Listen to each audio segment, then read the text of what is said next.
Welcome to our podcast, Tell Us a Story, a laid-back place where people come in to share their gift of gab and tell us their most interesting true life stories while we talk about different topics from all over the world. I'm Babu.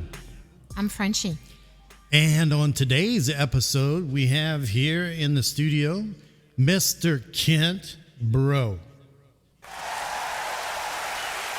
Hi, Kent. Hello. How'd you like that intro, Kent? Yeah, it's pretty good, huh? Yeah. Is that the most applause you've gotten in a while or what? No, I wouldn't say that. Never know. We're going to find out more about that today, guys. Kent Breaux is from a town some of you may or may not have heard of before called Gheens, Louisiana. I know Kent personally as we have performed together in bands in our younger days. Kent is known in these local parts as one of the best drummers to ever take the stage, and I can tell you that's true.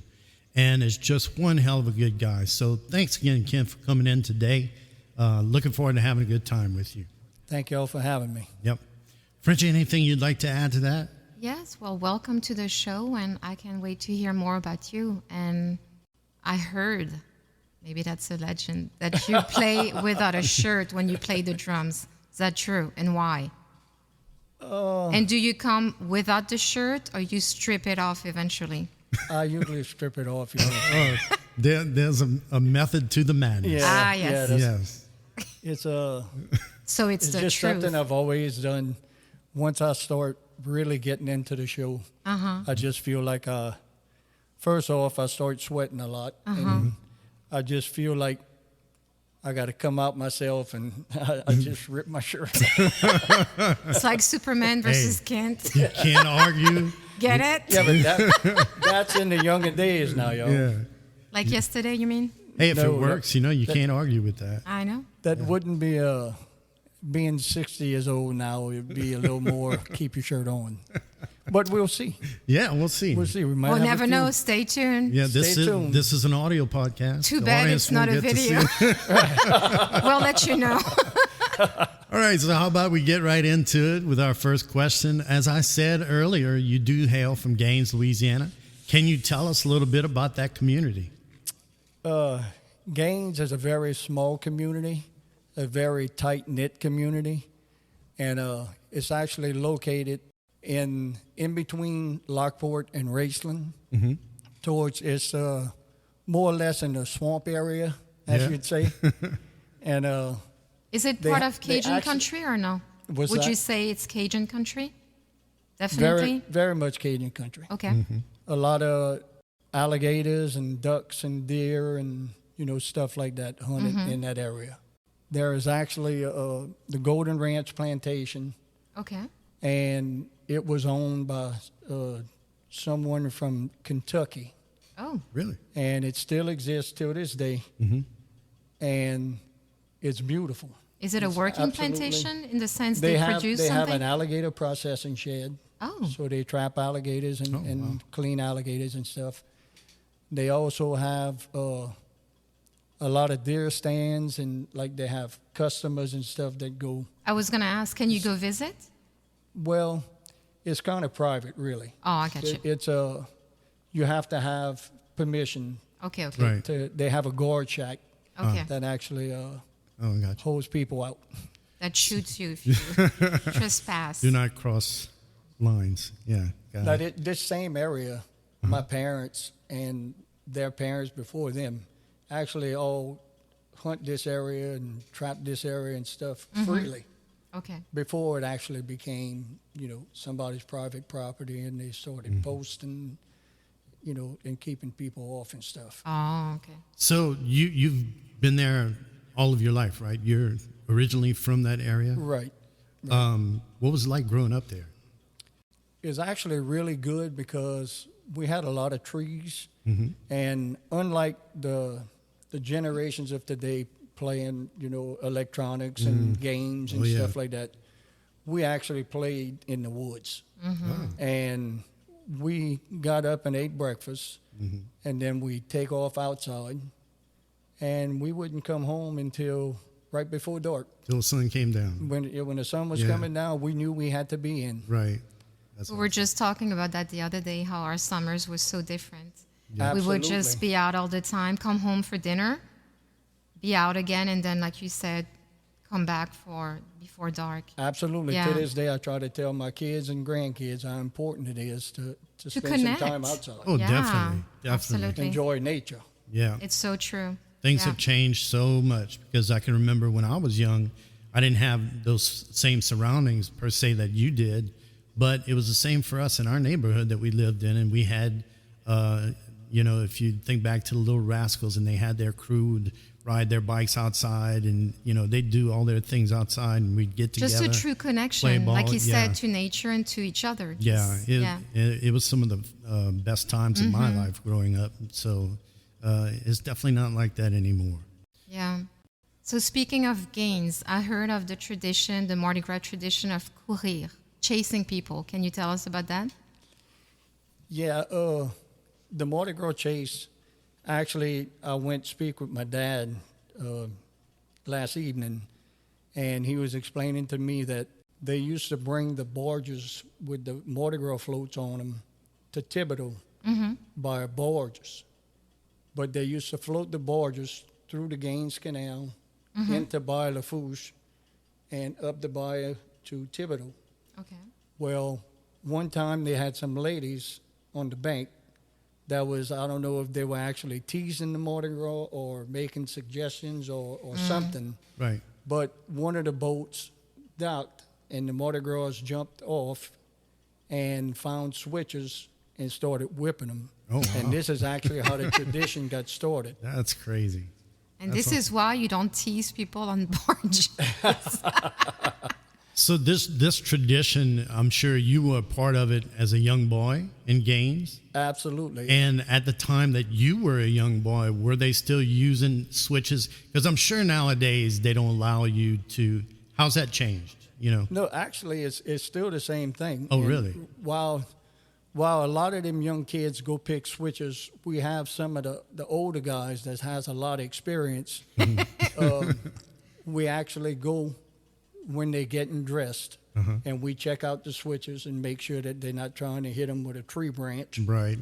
And Oh my God. we take away the switches that we feel are not proper, Right. and crack them and give them, some that we think are.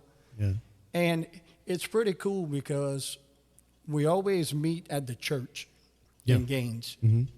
And we usually, there's a lot of guys that have passed, one being my brother, Yeah. that was really big into Mardi Gras. And so we say a prayer for the fallen Mardi Gras. Oh, that's nice. And we welcome the young The new guys that ones? is their first time. Right. And we actually stand them against the building, which is kind of ironic because it's a church. Like a rite of passage type deal? So Yeah. this is a process. This, Yeah, this is like, it's a rite of They passage. have to get whipped to know what it feels like before they go start whipping. oh, I got you. I mean, yeah. And it makes a big difference. Oh, I'm sure it does. You see that You have to earn the respect to whip someone. Exactly. Yes. Exactly. Ouch. I don't know why I'm picturing Indiana Jones in my head right now. I don't know. Do you wear a hat? You actually wear a costume. Oh. Most of the time you have, way back when we're trying to bring that back, you have like the shirt and the pants, Yeah. and they have bells on them. So when you hear these bells ringing, You're in trouble. You better run. yeah, it's scary. And you have a mask also. But I remember back in the day, right now, the chase has gotten away, and we still have quite a few guys show up. But you don't run that far. Back when I was running from the Mardi Gras, I've seen them chase us completely down my street, all the way into the pasture. Oh, man. We dove in the canal and swam the canal. Yeah. And they dove in after us. Oh, my God. And chased us up on the levee. And that's how far they actually Those used to were the go. days. Yeah. Now, Now it's 5 minutes and we need to stop. if these kids are more than 30 feet from the truck, they win. Yeah. That's awesome. Okay, we have heard about talk about a traiteur in Gheens. Can you tell people exactly what that is and tell us about the traiteur? Traiteur is French for traitor. Okay. And this is actually someone who prays and does different type of home remedies to heal people. Oh. And A healer of this- sorts. right. And this lady was Miss Alida Falgu. She was married to a gentleman called Clarence Falgu. And she actually used to treat people from all over the world, because I've seen a book when I went, and she had people from like Nigeria and Puerto Rico and you name it. They came to get treated. If a lot of these places had some bad sicknesses and they didn't know what to do to treat it, and they actually came to Gheens to get treated by Miss Alida. Oh, wow. I actually had an experience when I was younger. We used to play with frogs in the ditch. Right. Now, this is when I was a young boy. Yeah. And I ended up getting warts really bad. And my mom tried everything, the compound W and all the different things, you know, to freeze it and stuff. Right. And it didn't work. So she asked me if I wanted to go see Miss Halida. And I was hesitant because I really didn't know what it was about. And when I went, she actually took a potato and she rubbed that potato on my warts. And I had to go home and bury that potato. And it has something to do with the moon. Okay. I don't know exactly what, Right. but it actually worked. Wow. And I was floored. And my honest opinion, I don't know if it worked because of the potato or if it worked because I believe so much that it would work. Yeah. So You kind of got it's- your brain to yeah, it's kind of like trick your but, body. But Yeah. she did things like that, and it was. But you know, I think there's actually something, and I forgot exactly what it is. Some of the antioxidants in a potato that can help. I don't know if, like you said, if this was specifically why. Well, I'm sure it's but something it could to do be with the potato. no, but I mean, sometimes it's the energies too. Like when you say, you know, the moon or whatever, Right, right. It can be so many different things. So Exactly. speaking of potatoes, no, there's no relation. Do you have any favorite foods and or favorite places to go eat out? I'd have to say my favorite food at this moment is fresh tuna. Ooh, yeah. We both love to. Yeah. And especially, it's really special if you go catch it and you actually eat your catch that evening. Oh, I mean, nothing beats fresh Yeah. fish, And honestly. And it doesn't get any fresher than that. Yeah. That's awesome. You're making me hungry, Ken. As far as places to eat, I'm pretty, I just go where anybody wants to go eat. We used to really like Flanagan's in Thibodeau. And I know it has been going through different chefs and stuff through the Yeah. years, so I know that it has changed a good bit, but that's one place that we liked. And anywhere that has charbroiled oysters. Ah, Oh, yes. like charbroiled oysters. now you're cooking. Yeah. I do love tuna, but oh my God, charbroiled oysters, nothing beats it. Yeah, I love that too.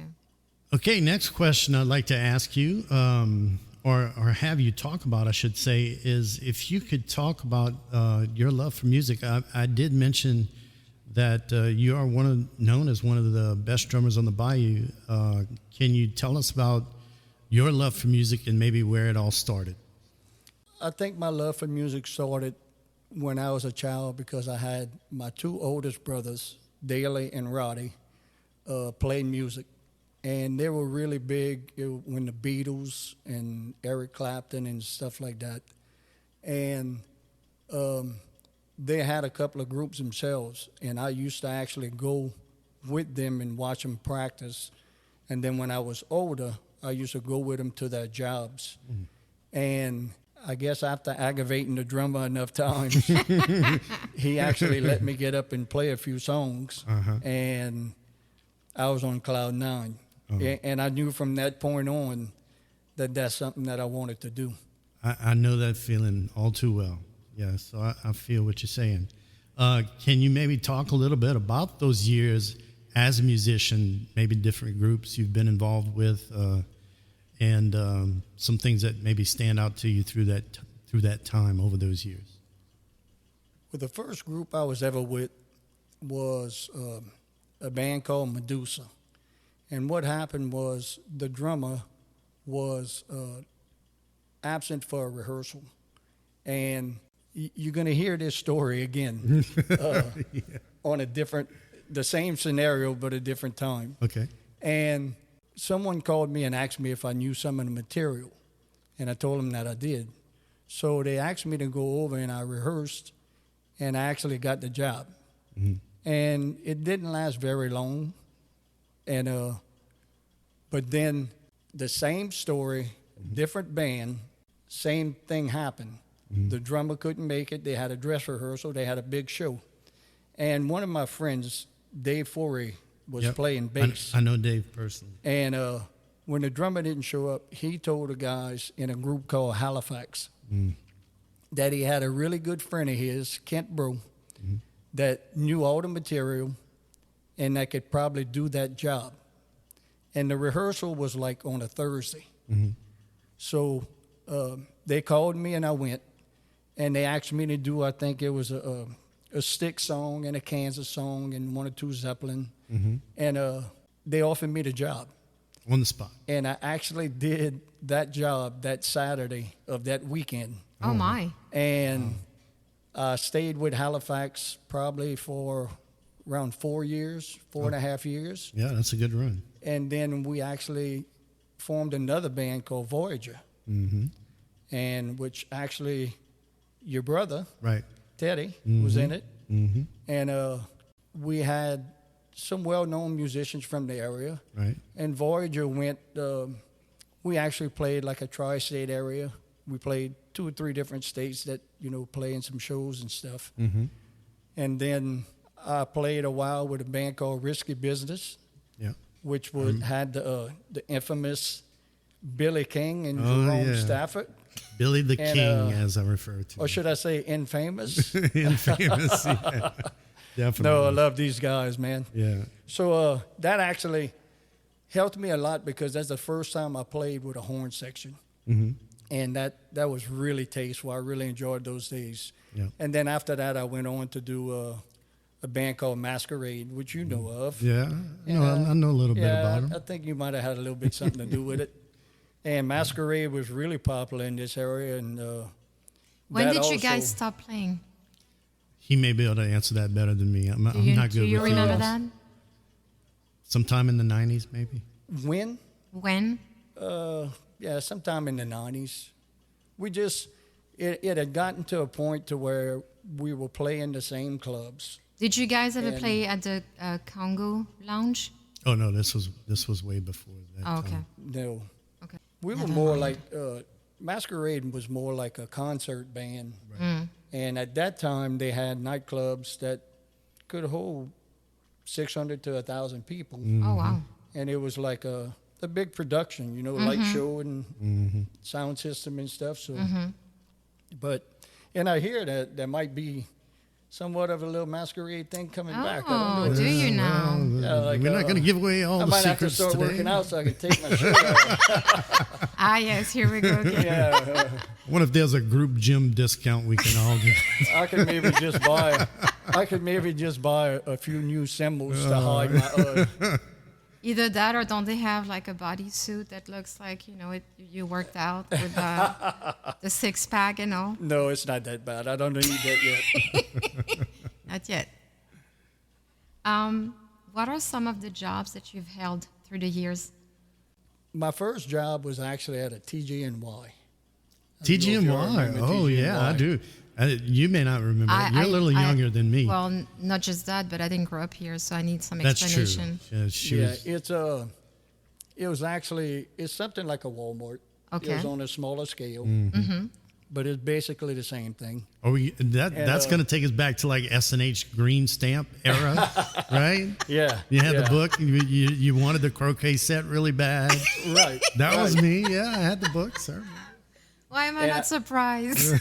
I actually got fired from that job. Oh, really? Tell us about that. You took your shirt off? Well, me and a couple of guys we would have to stay once it closed and sweep the store. Right. And we got to where we started getting a little bit tired of having to do the same thing repeatedly every night. Right. So we started actually sweeping the store and then picking up some of the clothes racks and putting the trash underneath them. Uh-oh. Troublemaker. Instead of properly disposing of it. Of course, yeah. And so we actually got caught. Uh-oh. And 3 of us got fired. Oh, man. The walk of shame and all. It's all part of growing up. Yeah, you're right. I'm sorry I did it, but it's a good story. I can imagine the boss coming in the next day and saying, Kent, bro, did you do this? What? Kent, I think you did this. What? And that would just on and on. So it'd be great. Yeah. Okay, on to the next question. Well, getting back. Yeah, go ahead. Okay, getting back to what we were talking about. I also did, that was my first job. But what I've done most of my life is carpenter work. I worked for my dad, Oh. Daily Breaux home builder. And I did carpenter work probably for 30 years. Oh, And I still do it to this day. I was actually doing a job this afternoon.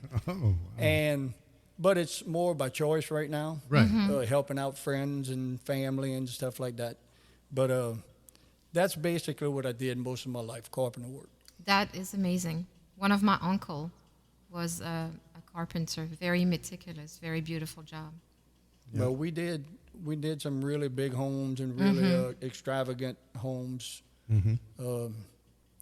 I just enjoy the craftsmanship, behind the Right, work itself. Right. Yeah. On to the next question. I'd like you to maybe tell us a little bit about what I refer to as your Brady Bunch family. So, and I say that because, and I could be wrong, but I think maybe between you and your wife there are 6 kids, Right. in the house, or used to be in the house. Can you tell us? How many grandkids? We have 5 and number 6 on the way. Oh. Oh wow.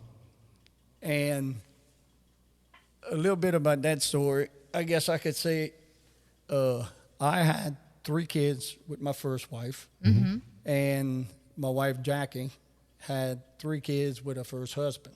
Okay. And with those 6, and it's Jackie and I, and she raised all 7 of us. Thank you for saying that.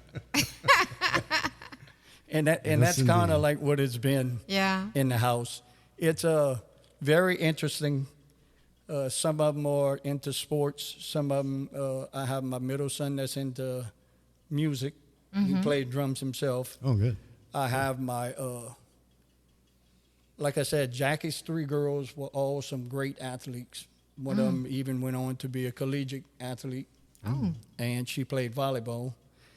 And then my daughter, Nicole, she's a very good cook. And she actually used to do the mermaid thing. Oh She yeah, had I've a seen that little, before. Yeah. Yeah. And so it's been very interesting. We do have a lot of fun. A lot of different And personalities. a there. lot of different personalities. That's awesome. That's great. I think I saw a picture of you and your wife with all the babies. That was a very cute picture. Right. Yeah. Right. It's not often that we get to have those, but we actually went of them, down yeah. to Grand Isle and for the 4th of July. Oh, okay. And we had rented a camp, and we rented a second camp for our kids To and the host everyone. grandkids. And so we was able to get everyone together to be able to take that photo. That's awesome. Very nice. Very nice. Now, as we talking about this, I'd like to put something to do with kids and grandkids. Yeah. It's something I'm very proud of. Yeah. My definitely. parents, which are Margie and Daly Breaux, had 25 grandkids. I'm exhausted already. OMG. Had to put that there. And they actually have amazing. 52 great Oh grandkids. my goodness. Holy moly. And my mom passed a year ago. Oh. Yeah. But up to that point, that's where, and I felt like I was so proud of that. Oh, yeah, definitely. When I would go to the hospital, I'd actually tell the nurses and the doctors, asked them if they wanted to meet some legends, Aw. and it was my parents. Yeah, that's great. I just think it's amazing. Oh, definitely. I can tell that you're very close to your family and that it's your heart, right? Absolutely. That's a beautiful thing. One, getting back to the band thing, Yeah. Mhm. probably the biggest band I played in that meant the most to me was a band called Southern Cross, because it was with my two older brothers, Okay. Daley and Roddy. And, you know, as you get older, you realize the things that are important and the things that Yeah, are not. agreed. And that has to be one of the biggest parts of my life when I've done that with those guys. The fact that you were able to share that. Absolutely. Yeah. That's awesome. And it was a great band too. I had an opportunity to hear you guys a couple of times on occasion. I have a question for you. What's the best advice that you've ever been given by someone, or the best advice that you ever gave someone? I think the best advice I've ever been given was from my father. Okay. He told me, and he told myself and my brothers, just make sure that we always give a man a good day's work for a day's pay. Okay.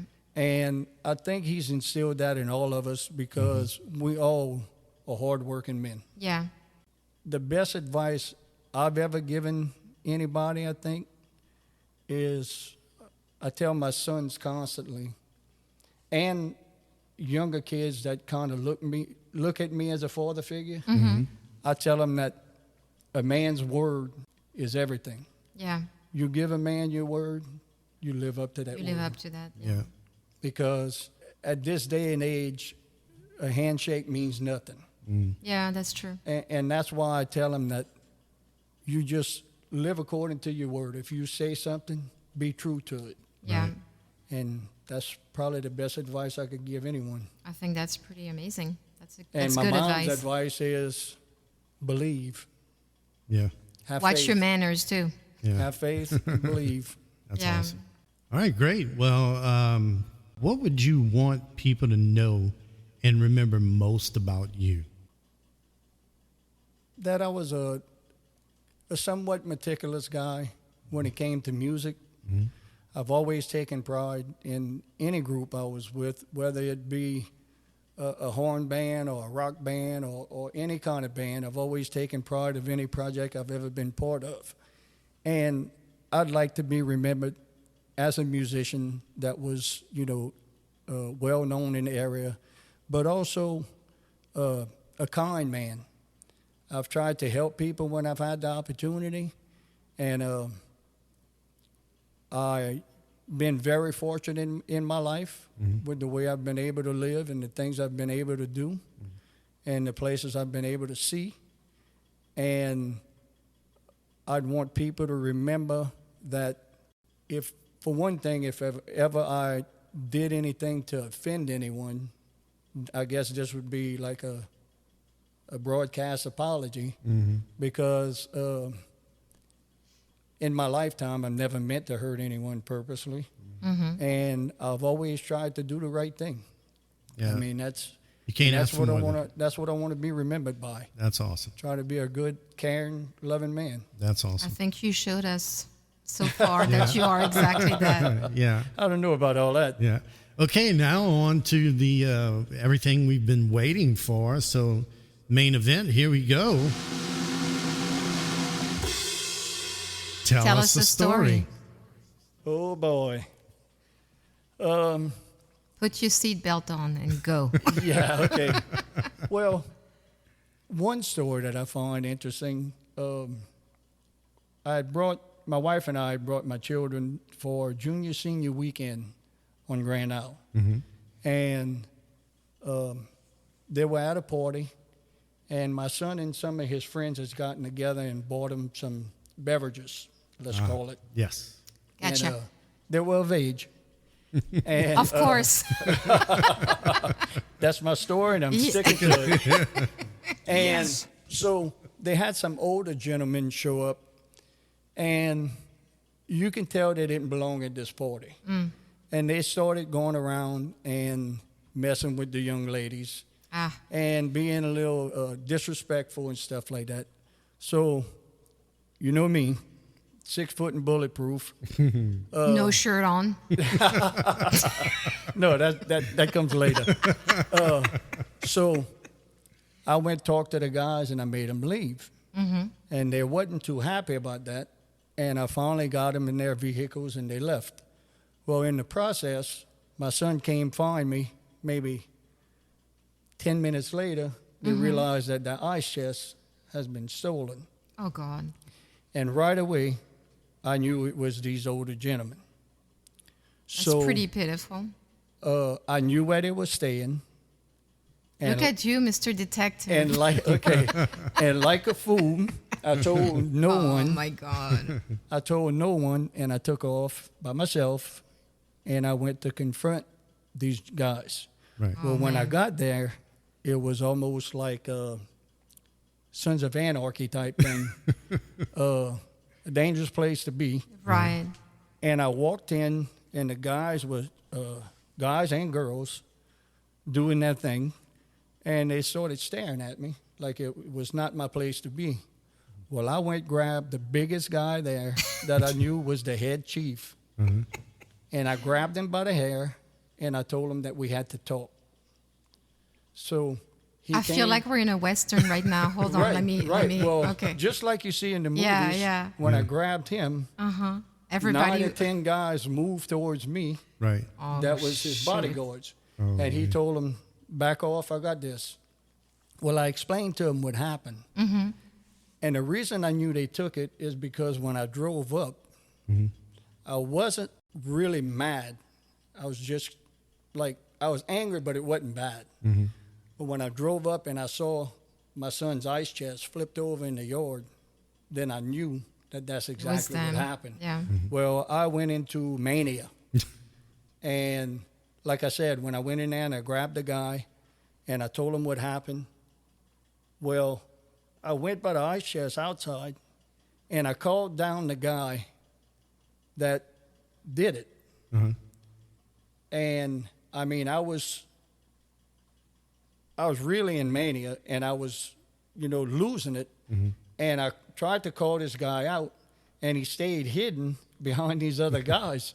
And the following day, the chief came find me at the camp where I was staying. And he said, Ken, I want to tell you something. He said, that guy was so scared to go to you. He said he was thinking, little bitty runt like that, he's either really bad or he's packing something. And the guy, and if you would see this guy, if he would have came meet me in the yard, he would have crushed me. But I was so mad. Yeah. And that's The adrenaline just kicked in. That's probably one of the craziest things I ever done. Yeah. Because I mean, anything could have happened, right? Oh, absolutely. It could have turned out to be really bad. But so young kids, don't do what he did. Yeah, definitely. no, definitely don't do that. Well, that's pretty crazy, but glad that you're okay. Well, And I have many more stories, but like I said, they gotta kind of stay in a vault. Well, we'll save at least That's for one. the next show. Yeah, we'll save for the return engagement, part 2. Yeah, right. Ouais, volume 2. Well, we'd like to thank you for coming out today with your busy schedule. We loved having you here in the studio with us to do the show. The stories were hilarious, and I know it's going to make for a classic episode. So thanks again for coming in. Well, I sure thank you all for having me. I'm really happy I got to learn more about you. I can definitely tell you have a big heart. And like I said, that family is a big deal to you. I appreciate Respect that. is huge. So that's really great. So Well, thank nice you, talking Frenchie. to you. Of course. Well, remember. And Babu. Yes, don't forget me. That's right, Babu. How can we forget How Babu? can we forget you, Babu? Here I am. Kent is practicing Frenchie and Babu. Remember, those who don't believe in magic will never find it. We all have stories to tell. What's yours? Bye now. In French, Au revoir. in German, Auf Wiedersehen. Spanish, Hasta luego. Italian. Ciao. Bye, guys. Take care.